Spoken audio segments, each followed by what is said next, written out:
As much as I love this time of year, I'm always reminded of one of the worst memories of my entire life. I've always been an outdoorsy type of person. Any chance I had to be outside, I took it. Whether it was hiking, sports, being at the beach, you name it. If it was outdoors, I was there. Now, back in high school, which at this point was around 10 years ago now, my parents signed me up for this trip with the school. They were doing this camping and hiking program, and we were going to take a weekend trip to the mountains. I loved the idea for a bunch of reasons, mainly because we were getting out of class on Friday. I was able to talk a bunch of my friends into going as well. I was so excited to spend the weekend in nature with my friends and just sort of not care about the world. Friday came and we hiked a decent chunk of this local mountain. It wasn't that bad, and I honestly think the trail was designed for beginners. Around 5:30, we decided to set up camp. There were probably about 15 students and 3 teachers.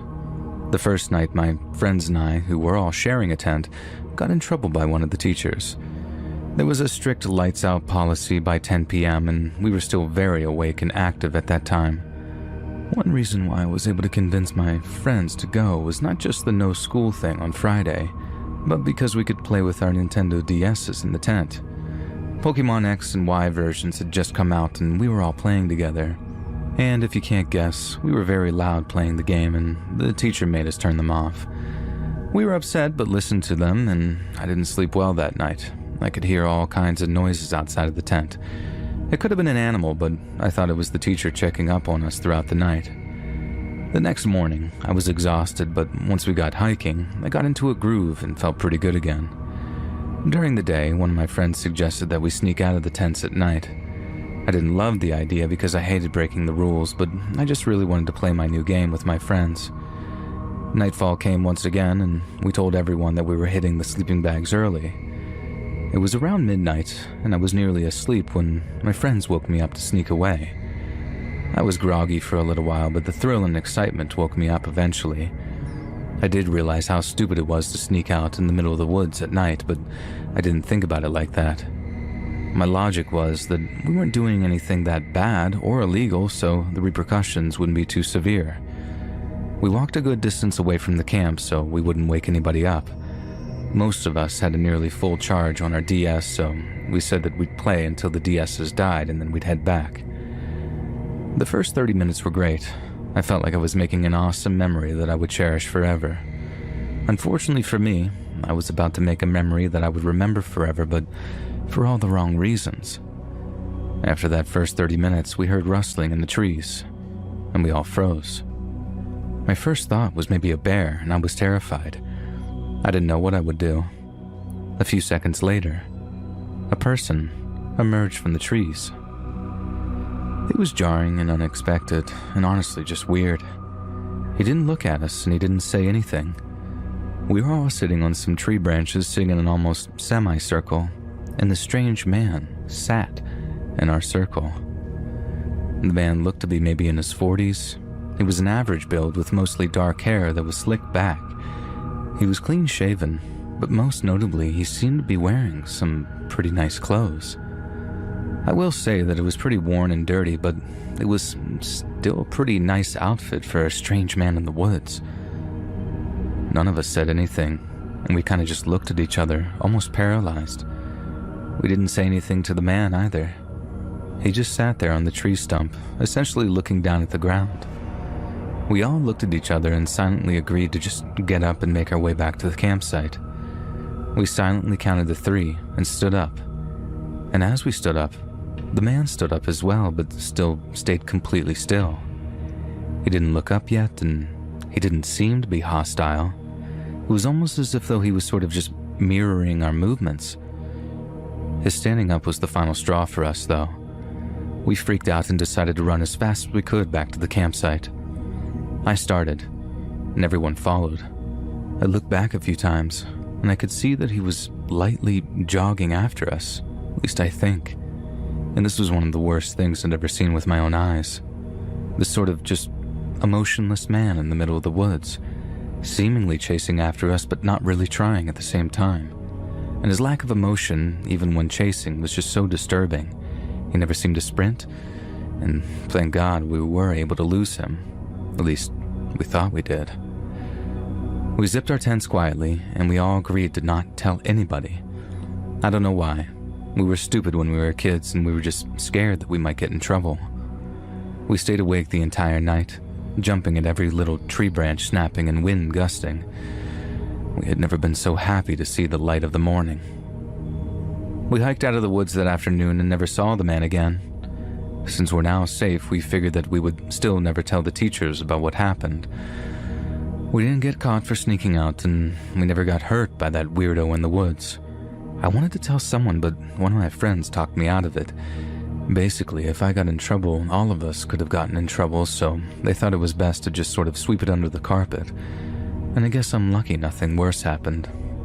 We absolutely should have told the teachers, but at that age, the idea of just getting in trouble seemed worse, and now that I'm older, not a fall season goes by where I don't think about that weirdo in the woods.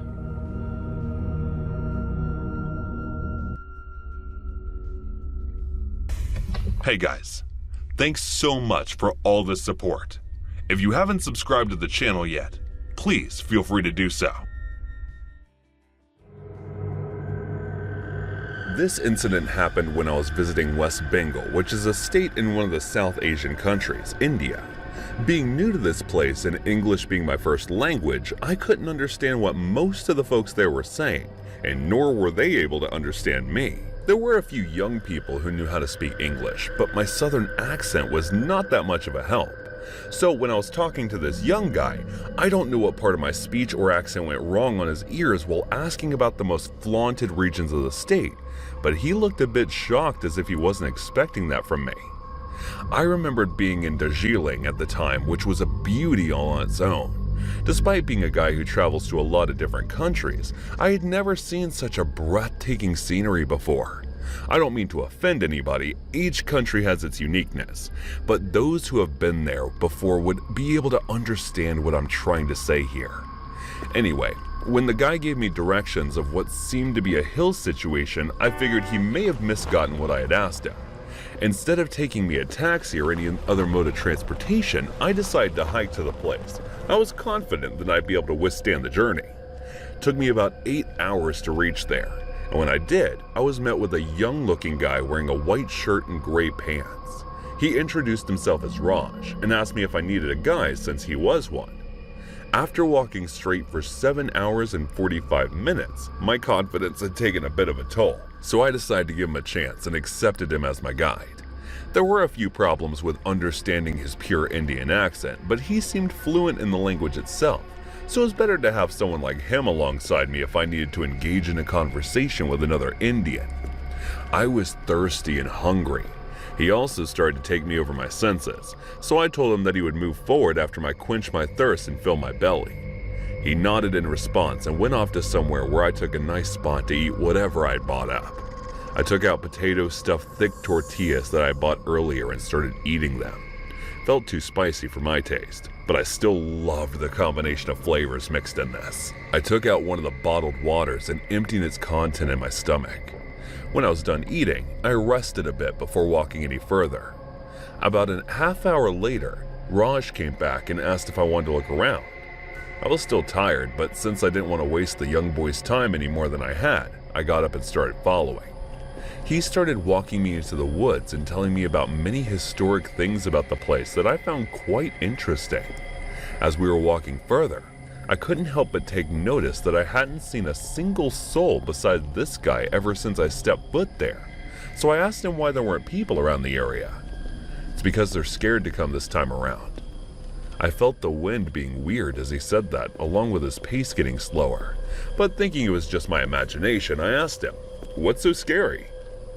There wasn't any response from Raj's side. Even his footsteps had disappeared, which only gave my heart a sinking thump along with a tightness in my chest. I didn't dare turn around, but I had to in case I was wrong, so I hesitantly turned, only to see there was no one there, and Raj had suddenly disappeared into thin air. The woods were pitch black, and the only thing I had was my phone's flashlight since Raj was the one carrying essential stuff. Started calling out his name while saying that if it was some kind of prank, it wasn't the slightest bit funny. But there was no response. Not knowing what to do and where I was, I started to run in whatever direction when I felt someone following me. Thinking it must be Raj, I turned around, only to find an old woman in Indian attire. I thought she must be one of the locals and might know which direction leads out of the woods, so I started asking her questions. I tried to speak as slowly as possible for her to understand me, but when she said in response shook me even more, since I knew for a fact that the language she spoke was neither Hindi nor this state's local, because I have heard many of those languages and I haven't heard a single person speaking in the dialect she used. She then gave me a blood-curdling smile, which terrified me to my core, and I started running in the opposite direction of her.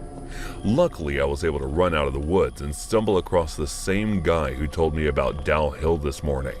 But as I was too spooked to be able to speak a word, he went ahead and started speaking in his slow Indian accent. Even though I told you about this place since you asked me about a haunted area, but I couldn't sleep worrying about you, so I came. This isn't the kind of haunted place you could come to like this. I was too scared to correct him that I never asked for a haunted one in the first place, and this was all because of a simple misunderstanding. But still, I silently followed him. He had brought a taxi with him, which was parked in a distance. He then took me to his home as a guest and insisted that I stay the night. His family was too nice. They offered me multiple different dishes to eat, and each one had an entirely different flavor. Even though I had a little spooky experience, the love this family showed me weighed more. Arav, you know about the guides who work here? I asked the next morning as I was exiting his house. Yeah, a few of my friends work there, so I know almost everyone, he said with a cheerful smile. One of the guides whom I met yesterday disappeared all of a sudden. His name was Raj. I gave him the description of what he looked like, but he looked at me with the same expression he gave the other day I met him and said, I don't believe someone like that works there. I'd have to ask my friend if he is someone.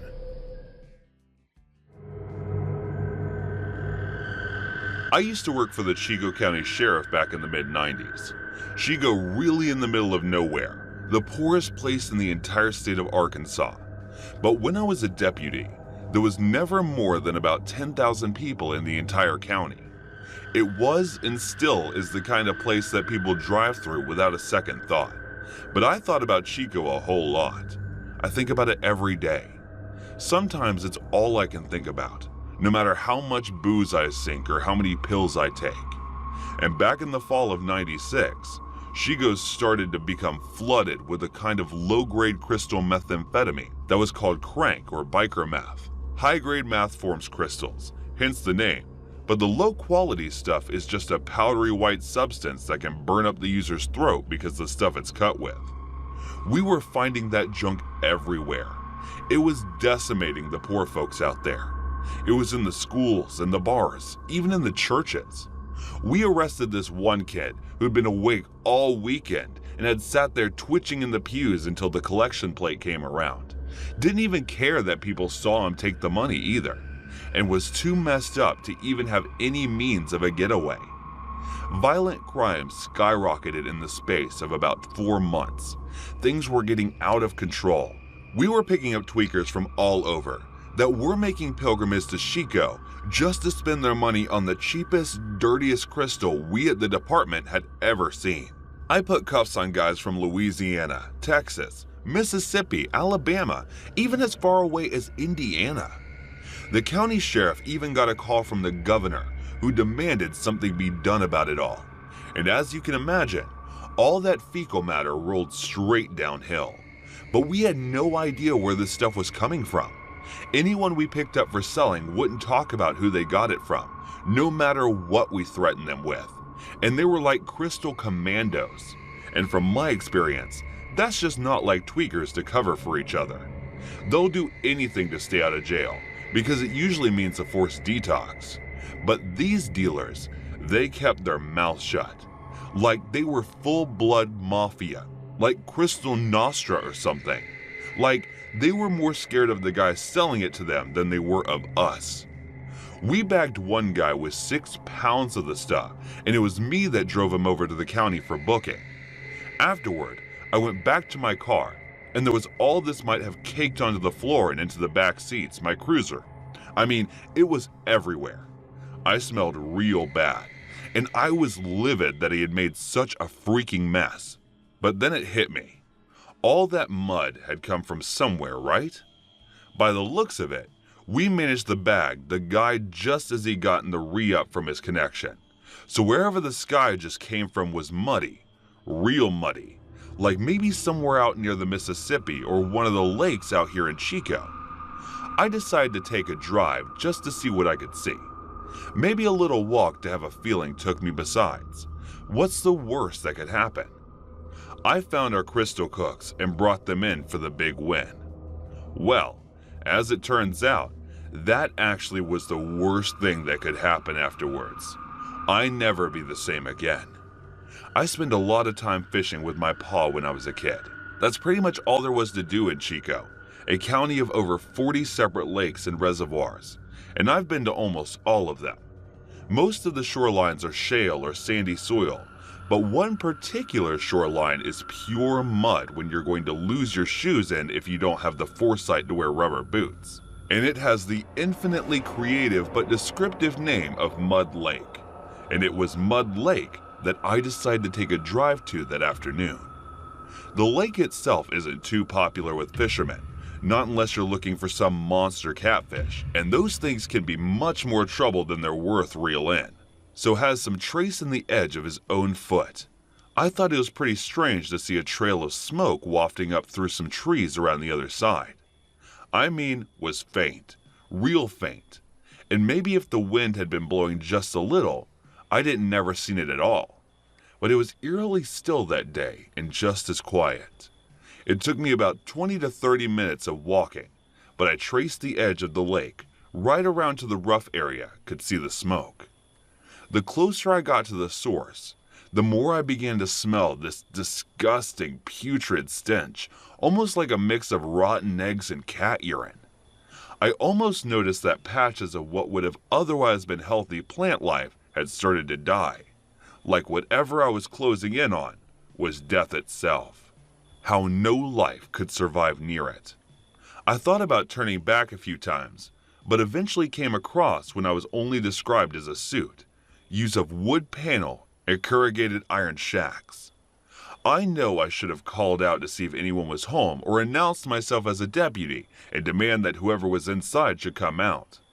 But the feeling of dread in the pit of my stomach just seemed to stop any words from coming out of my mouth. Cops don't go by the book all the time, especially not small-town deputies like me. Besides, I couldn't hear anything coming from inside any of the shacks. And aside from the small campfire burning in a clearing between the shacks, there were little signs of human inhabitation. See, I push open the door to one of the shacks with my .44 drawn, and immediately recoil at the fumes that come out. And never actually seen a working meth lab before, but I didn't need any narcotic expert to tell me that's exactly what I'd just seen. There was all kinds of trash strewn around in their discarded packaging, from cold medicine, batteries that had been cut open, used coffee filters, and what wasn't included, all the improved glassware set up on the small table that I had heard stories about how bad they'd smell from all the chemicals being mixed up in them, which must have been where that cat pee smell was coming from, and backed off from the shack, coughing and sputtering, feeling nauseous with my eyes streaming. I felt awful, but at the same time, kind of elated. I was almost certain that I had found our meth cook. It was only when I searched the other shacks that I began to feel really freaked out. The first one was evidently some kind of sleeping area. The 2 camping cots set up on either side of the shack. The only thing was, they didn't look used at all. They were covered in the same kind of trash that was strewn about the lab shack. Gas canisters, tubes of what looked like rock chemical ingredients. Whoever used those shacks obviously didn't sleep much, if at all. There were also rows of dollar bills all over the place. These guys weren't taking care of the profits at all, it seemed. Either they were making too much money to account for it all, or money just didn't matter to them. And that was a terrifying prospect to me. Whoever was flooding Chico with crank wasn't doing it for the cash. They were doing it for some other reason entirely. But it was the things that were written on the wood wall panels that really got my attention. All kinds of weird phrases and symbols have been scrawled on the walls in what appeared to be black marble pen.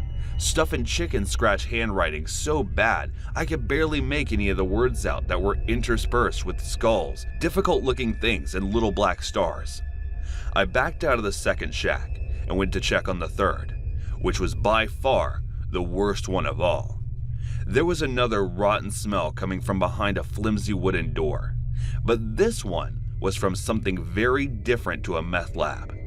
And when I peeked inside, I almost puked from how bad it was. Surrounded by yet more piles of trash and money was a big old wooden stake that looked like it had been driven into the ground as deep as it could possibly go. And tied to that wooden stake was the most mutilated dead body I'd ever seen in all my years of police work. Whoever it was had been dead for a while, but they hadn't completely decomposed yet. And there were so many flying insects and maggots crawling all over their face and body that at first it kind of looked like they were moving. I'm not sure how much damage had been inflicted while they were still alive, and I pray that most of the mutilation had been done post-mortem. But the look of agony of the corpse's face made that almost impossible to imagine. The poor saw that had been tied to that stake had been scalped, had one of their eyes removed, had teeth pulled, fingers cut off with the stumps looking like they've been cauterized to stop them from bleeding too much. There was deep, dark-looking patterns of cuts across their face that suggested that they'd been carved up in a kind of ritualistic way while they were still alive. The same kind of black burn marks on their finger stumps were present on the torso and thighs, to looking almost like cigarette burns, but like they'd been inflicted by something bigger. There were many other wounds on the body that would have required a coroner to really be able to tell how they were inflicted. But one thing was clear to me: whoever this was had been tortured, maybe even to death. Then read his "I'm about to turn around the head" back to my cruiser and radio the whole thing in. I hear something moving through the trees behind me.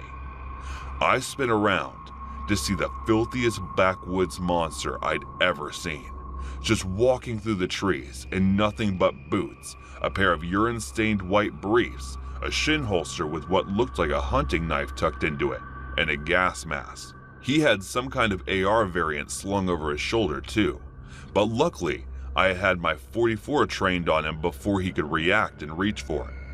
I told him not to move, right, put it down, and at first he starts raising his hands nice and slow. All I could see of his face was the cold, dead gaze that stared back at me through the misty clear plastic eye holes of his gas mask. There was just nothing behind them, like they were a doll's eyes or something alive but non-alive. Man, I heard something move behind me, and I figured it must have been his partner or whoever the second camping cot belonged to. And for just a second, I was dumb enough to give this guy my back out of fear that his partner was trying to sneak up on me. But it must have been a possum or something running through the woods, because there was nothing there when I turned. And by the time I looked back, the guy in the gas mask was unsoldering his rifle and preparing the fire. I let off 3 shots at him, and I'm pretty sure I missed every one. In return, he let off an automatic burst of his rifle that ripped up the shacks behind me, and somehow, either from the poor vision of his mask or the recoil of the rifle, managed to miss me to Nixon, I know. I'm running through the trees, trying to see the trunks cover in between, looking for a solid position to return fire. I can hear the sky barking like a rabid dog while he's chasing me, and I fire 3 more shots in a running gun battle that leaves my .44 empty. He replies with another burst of his rifle, and although it didn't feel like I'd been hit right away, I suddenly found I wasn't able to run anymore. Like I suddenly lost all feeling in my right shin.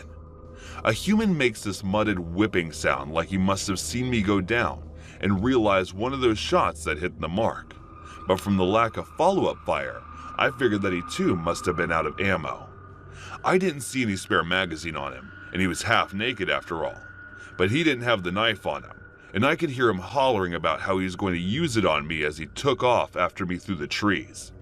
The whole time, I'm reloading my 44. I'm thinking about the state of the body back there in the third shack and how he'd have all the time in the world to work me over. Just as I'm assuming he had done to the poor soul that was tied to the stake, that was the most afraid I'd ever been in my entire life. Every single other emotion pales in comparison to the intensity of that fear. I was shaking so bad I could barely load my revolver. Even with the speed loader, I could barely manage it. But somehow, I did.